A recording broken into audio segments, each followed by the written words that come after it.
Am Sonntag findet wieder die grösste Filmverleihung der Welt statt, die Academy Awards. Wir kennen es besser unter dem Namen die Oscars.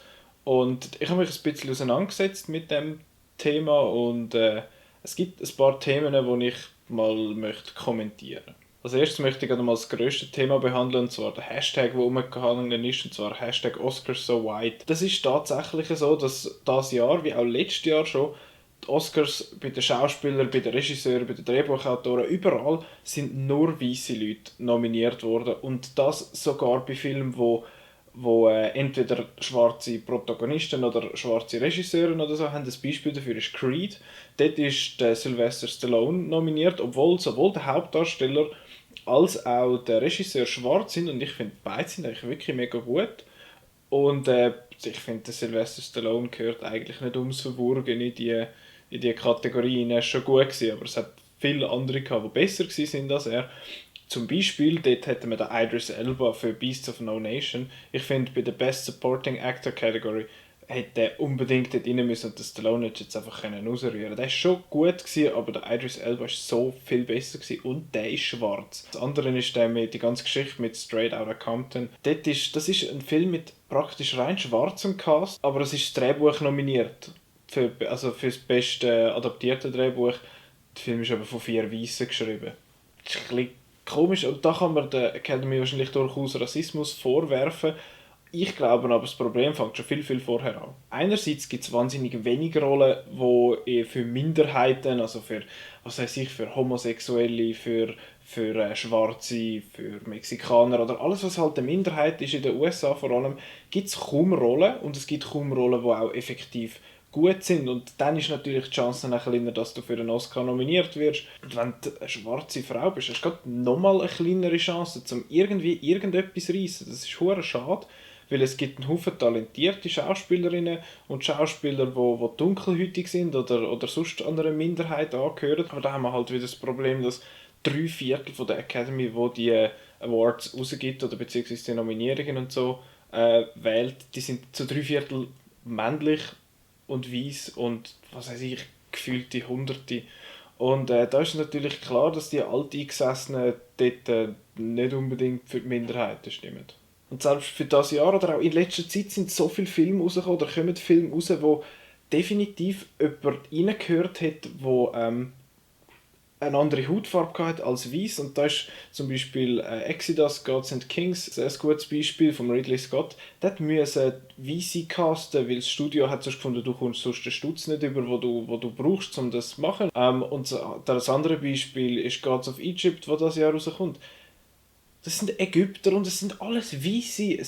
Der Gerard Butler spielt die Hauptrolle. Das ist ein Schott, der sieht jetzt einfach nicht aus wie ein Ägypter. Und ja, das gibt halt dann auch das Problem, dass wirklich schlussendlich halt einfach die Besten ausgezeichnet werden und wenn Schwarze oder andere Minderheiten gar keine gute Rolle können bekommen, dann werden sie auch nicht nominiert und ausgezeichnet. Und dieses Jahr, finde ich, hat es der Idris Elba verdient in der Best Supporting Actor Category, aber niemand vom Straight Outta Compton Cast und auch von Creed, finde ich, nein, nicht ums Verwurgen, hätte können damit leben, aber ja, das ist halt das Problem. Ich hoffe jetzt mal, die Academy und auch Hollywood sonst macht ein bisschen etwas gegen das Problem. Und jetzt zu meinem Lieblingsthema von dem Video und das ist der Leonardo DiCaprio. Das hure Theater um den DiCaprio geht mir langsam so auf den Wecker.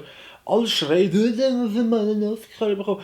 Ja, er ist ein guter Schauspieler, das steht außer Frage, aber das hohe Theater wirklich. Ich zähle mal ein paar Leute auf, die keinen Oscar haben oder nicht wirklich, die mehr Einfluss gehabt haben auf die ganze Filmwelt als der Leonardo DiCaprio. Ich fange mal an mit einem der bekanntesten und grössten Regisseure ever und das ist der Alfred Hitchcock. Der Mann war so einflussreich aufs heutige Kino, gilt als einer der bekanntesten und besten Regisseure ever. Kein Oscar. Dann einer, der als Genie beschrieben wird, das ist der Stanley Kubrick. Der war ein paar Mal nominiert, hat aber auch nie eine Auszeichnung bekommen, außer für 2001 A Space Odyssey, aber dort ist er nur für die Special Effects ausgezeichnet worden und nicht für die Regie. Wie? Dann auch schön, der Ennio fucking Morricone. Echt? Wirklich? Es hat, glaube ich, keine Filmmusik, vor allem mit der Western-Szene, so prägt wie der. Der Ennio Morricone kennt jeder. Jeder kennt dem sein Zeug. Aber der ist noch nie ausgezeichnet worden, außer mal, glaube 2007 für den Lifetime Award, aber nicht für einen Film spezifisch. Vielleicht langt jetzt das mal mit The Hateful Eight und da hat er wirklich eine gute Chance. Aber bis jetzt hat er noch nichts bekommen. Für die Melodie, die jedes Kind kennt. Und da vielleicht noch ein bisschen ein Nischenname, das ist der Roger Deakins, das ist ein Kameramann. Ich finde den super, der wird der wenigste ein Begriff sein, aber nur noch mal zum zeigen, wie absurd das ist. Der Mann ist dieses Jahr zum 13. Mal nominiert und hat noch nicht einmal gewonnen. Und auch schön, dieses Jahr wird es wieder nicht lange, weil er muss gegen Filme wie The Hateful Eight, The Revenant oder Mad Max antreten und da sehe ich das nicht passieren, dass er für Sicario ausgezeichnet wird. Dann nennen wir mal noch ein paar Schauspielkollegen vom Herr DiCaprio, die auch keinen haben.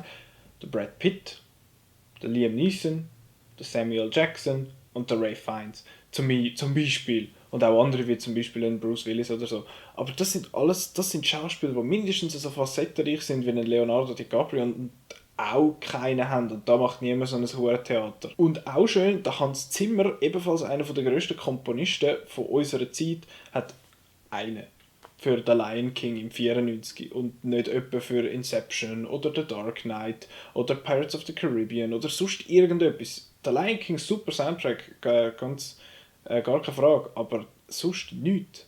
Really? Und zum mal noch ein bisschen wegkommen von dem ganzen Negativen über die Oscars, sie haben auch definitiv ihre guten Seiten. Und zwar gibt es immer wieder Momente, wo sie unbekannte Leute so ein bisschen in ein Licht drücken, beziehungsweise so ein bisschen in den Vordergrund, in die Öffentlichkeit bringen, wo man sonst vielleicht nicht so gedacht hat. Und wenn sich einer halt kann draufschreiben auf seine Blu-ray und DVD-Hülle, ja, nominiert für 3 Oscars, dann heisst das etwas für die Leute. Und wenn du dann einen Oscar bekommst, dann das ist wirklich etwas. Und ich finde es ja auch gut, wenn sich Leute gegenseitig, also wenn sich Leute können auszeichnen mit etwas und wenn sie ausgezeichnet werden für ihre Leistungen, das ist ja absolut keine Frage. Schlussendlich sind es aber einfach wirklich ein Haufen reiche Leute, reiche, schöne Leute, die einander goldige Männchen übergeben. Also es ist jetzt fast ein bisschen zu einem Rant geworden, das habe ich eigentlich nicht vorgehabt. Aber ja, das sind so ein paar Gedanken von mir zu den Oscars. Ich werde noch Oscar-Prognose abgeben für dieses Jahr. Mal schauen, wie weit daneben dass ich liege. Aber auf jeden Fall danke vielmals, dass ihr das Video angeschaut habt und ich sehe euch beim nächsten Mal.